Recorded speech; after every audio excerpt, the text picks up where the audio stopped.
I'm not gonna lie, guys, this is some frustrating-ish. I recorded a brand new episode of Share the Knowledge today, and all the files on my SD card are gone. I had a second SD card, used that today to record the Saturday sessions video, exported those files, left the files on that SD card. Now that SD card is also empty. My only theory right now is that this little card reader that I have here somehow destroys these SD cards because they were both now corrupted and empty. I have the audio, so that's why this edition of Share the Knowledge will be strictly audio. So if you want to check it out, check out the podcast on SoundCloud and iTunes. Let's keep it moving, man. On to the next video. Peace. In today's episode, I have a beat matching tip. I want to talk about DJs undercutting with low prices and finding a new fan base when you move to a new city. This is Share the Knowledge. For the last 22 years, I've been rocking stages, playing in clubs, and having a lot of fun as a DJ and turntablist, and I've seen and learned a lot. Now it's time for me to share that knowledge by answering the questions that can help you become a better DJ. I'm djTLM, and this is Share the Knowledge. Hey guys, what's going on? It's djTLM. You're watching djTLMtv, and welcome to episode 18 of Share the Knowledge. This is the show where I answer your questions, and you can check me out right here on YouTube or listen to the podcast on SoundCloud and iTunes. You can ask me questions on Twitter, Instagram, and Snapchat for upcoming episodes. My handle is djTLM. Just ask me a question, add the hashtag Share the Knowledge, and I might answer your question on a future episode. Now, I have some questions in the phone. It's been a while, so let's start the show right now. So the first question is from Basti, and I was just talking to you on Snapchat, and you asked me this question. You didn't know that I was recording right now, so I'm answering your question straight away. And the question is, how do I start DJing in a new city? I'm moving currently, and I want to keep my hobby and also earn some money. In my current city, I already had a couple of gigs, and also my SoundCloud and Facebook already exists. So any suggestions? Should I keep my name or start again from scratch? Wow, that answer is really simple. You do not start again from scratch. Now listen, even if you would move to a different country, it would still be a shame to start over if you already built a small fan base online with that name. Because of course, if you move to a different country, the local crowd, the local fan base that you built can no longer check you out unless you fly all the way over there. But you have an online following on SoundCloud and Facebook. If you start over with a new name and whatever, you have to start from scratch. Why would you? There's no reason to do that. But in your case, you're only moving to a different city. So the possibility that you might, in the future, go back to your old city to DJ still exists, especially since you already have a little fan base there. So you go to a new city, of course, you start from scratch in the sense that you don't have a local fan base yet, but you do have your name, and maybe you already have a little online following that already exists in that city too. That could be the case, but you could always still get gigs in your old city. Now, I don't know how far apart everything is, but anything's possible. So I would never just start over unless you're going in a totally different direction. You're changing musical styles, playing different genres now. Yes, sometimes it would work better to start over, but in this case, if you're still the same DJ playing the same way, do not start from scratch. Continue to use the name you use the online following that you have now, continue to build on that. And on top of that, try to find out online if you can connect with people that live in your city, so you can find out in your new city, so you can find out what's going on, where the things are, where the parties are, where you should be, so you can start connecting with people online and try to add more people to your fan base, a new local fan base. I have a question from Shaquille Fabri, and the question is, I already played with controller for a few years, and now I want to use vinyl because I love the feel of turntables. Same here. My question is it better to buy a DVS system or buy a lot of vinyl? My genre is progressive and electro house, so I don't think there's a lot of vinyl in that genre. I can't really help you as far as giving you info when it comes to new vinyl for your genres because I have no idea. I mean, vinyl is coming up a bit again. People do over-exaggerate acting like vinyl is back, but more vinyl is being made again and people are buying more vinyl, but I have no idea how that is for progressive house and electro. So I don't know. So if you're in the habit of playing the newest tracks, playing digitally would be a better option than having to find out if stuff is available. Wow, one light just died. If stuff is available on vinyl.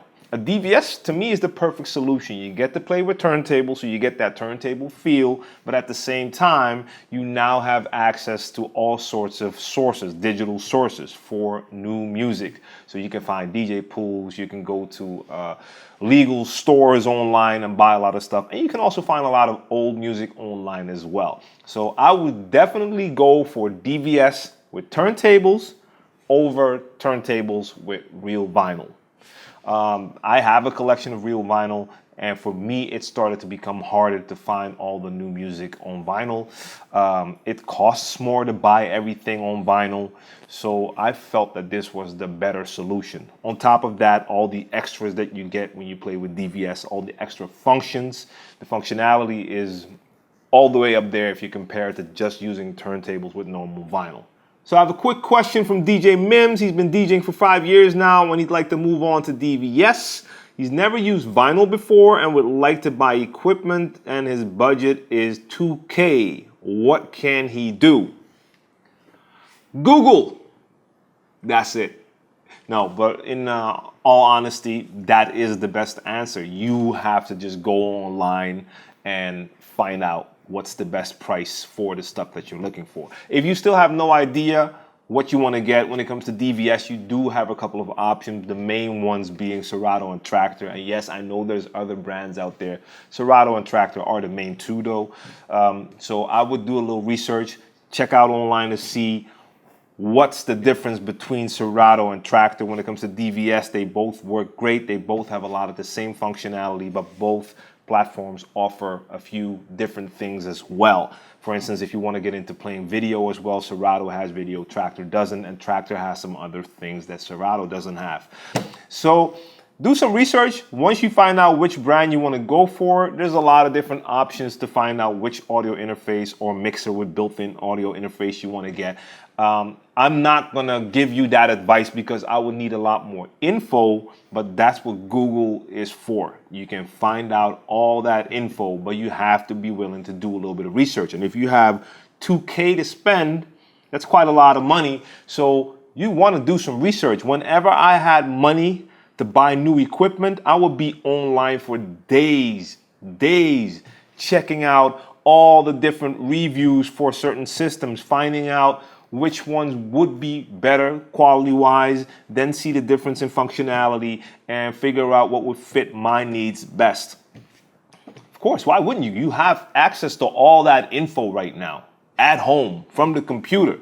It's perfect. Back in the days, we had to look at these magazines, like the producer magazines, audio magazines, and you would find out, once they did a review, you could find out the things about the new audio interfaces that came out. And then you'd have to buy like 5 different magazines to compare reviews to see if there was anything different. It's so much easier now. So Google. Next up, I have a question from CoopSoup22. And the question is, I've been DJing for about 1.5 years now. I've done a couple of small house parties for friends. I'm having a hard time finding gigs though. I've emailed, called, and even gone to clubs in person, although none of them answered or let me talk to the manager, promoter, or whoever. Do you have any suggestions on what to do after this? First of all, there is no after this right now because the fact that you've done what you've done doesn't mean that you automatically have success. You need to also have patience. Sometimes this might take a while and you might have to be even more persistent. So you're emailing, that can work, but it all depends. If you're emailing, I don't know, promoters like, hey, I'm a DJ, could you book me? That will definitely not work. You have to let them know how you can add value to their organization, to their parties. That's not gonna work just by asking them if they have gigs for you. Calling can be a good thing, and even went to clubs, but it's not about even going to clubs. That's what you should do. If you want to play at certain parties or play at certain clubs, you should visit those clubs and especially those parties frequently. You should be a familiar face at those parties, not just because maybe people start to recognize you, like promoters, if you're there all the time, but also because it allows you to research the parties that you want to play. If you're at that party every time and you see what they play and how they play, it's going to give you a better feel of what the vibe is and if it really fits what you do. So that's not a thing that you should add to it. Like, I even go to the clubs. No, that's a plus. That's a must. You need to go to those parties. And of course, try to get in contact with people who play at those parties. Online as well. Maybe try to contact some of the DJs and not just contacting the DJs and tell them like, hey, you play at those parties. Can you hook me up? No, but start to build an online relationship. Just comment on pictures that they post on Instagram when they played at the party, like, oh wow, that seems so dope, I'm going to check you out next time, whatever. You need to start building those relationships and do research, try to find out who the promoters are, and also comment on their pictures when they post it. It might seem like a crazy thing, like you want to have gigs and now you're posting comments, but that's the way it also works right now. It's the best way to start building your relationships is online. And of course, by going to the clubs and the parties in person. But even when you do that, it might still take a long time. There's no guarantees unless you bring something to the table that is so unique that whenever anyone sees or hears it, they're like, oh, we need to have this right now. And there's not a lot of people bringing something that unique to the table. Of course, I hope you have your stuff online so people can check you out. So once you do get in contact with the right person, that they can actually check out your stuff, like mixes online or videos or whatnot, because that could be important too. All right, the battery died. I'm back. Patience is key. You have to be patient. Even if you take all the right steps, nothing guarantees you success immediately. So continue to grind and hopefully you'll be successful in the near future. I have a question from She Chose E, if I'm pronouncing that right. And the question is very simple. Can you make a video on contracts and losing parties to DJs that low cut you in money? All right, contracts. Different situation in different countries, different places, different scenes. I can only speak about what I know. Now, here in the Netherlands, we have different scenes. You have, of course, your house scene. You have like the urban scene, the hip hop R&B scene. In my scene, the hip hop R&B scene, it's never been the standard to have contracts.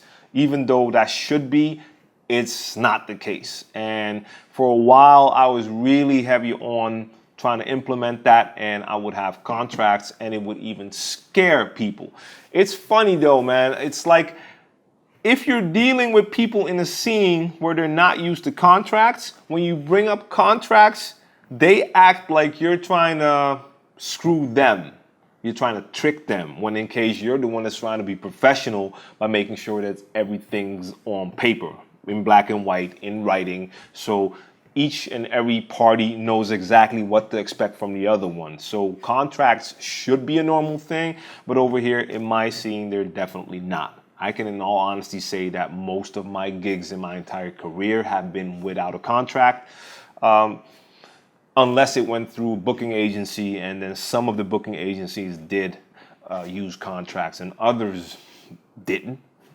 So I don't know what you want to know exactly about contracts. If you want me to do more in-depth video, you have to tell me what exactly you want to know. But if you can, it's always good to work with contracts because that can eliminate certain situations. I did a video a while back, or it was in a Share the Knowledge episode, about a gig that I was supposed to do in Italy. That was also without a contract, and that got canceled last minute. And since there's no contract, there was nothing I could do.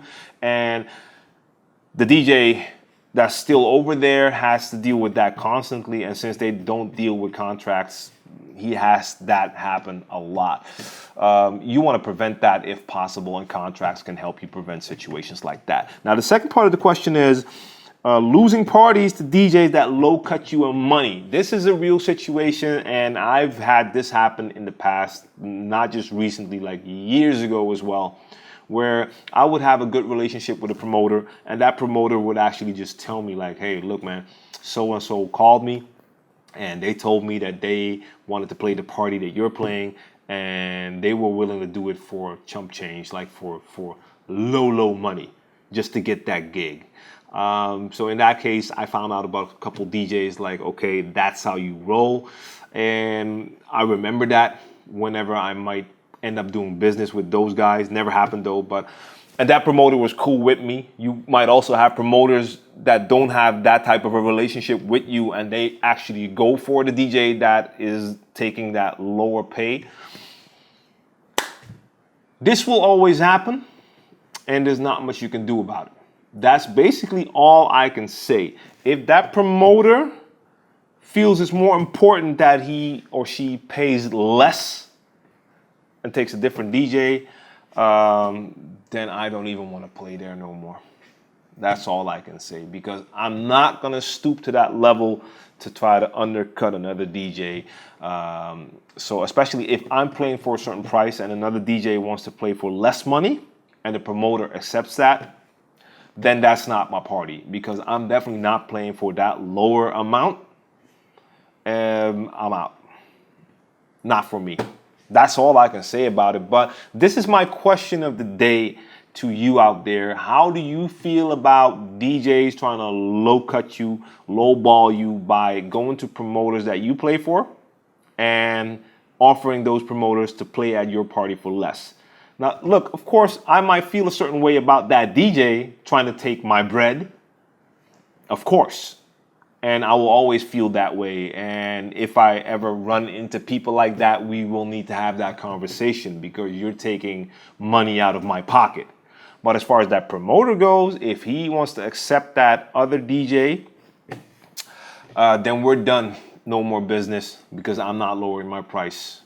That's just what it is.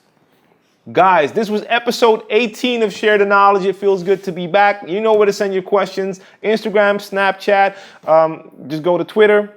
Email's cool too. The handle is djTLM, add the hashtag Share the Knowledge, and ask me anything. If you're checking out the podcast, make sure you subscribe to my SoundCloud as well, or check me out on iTunes.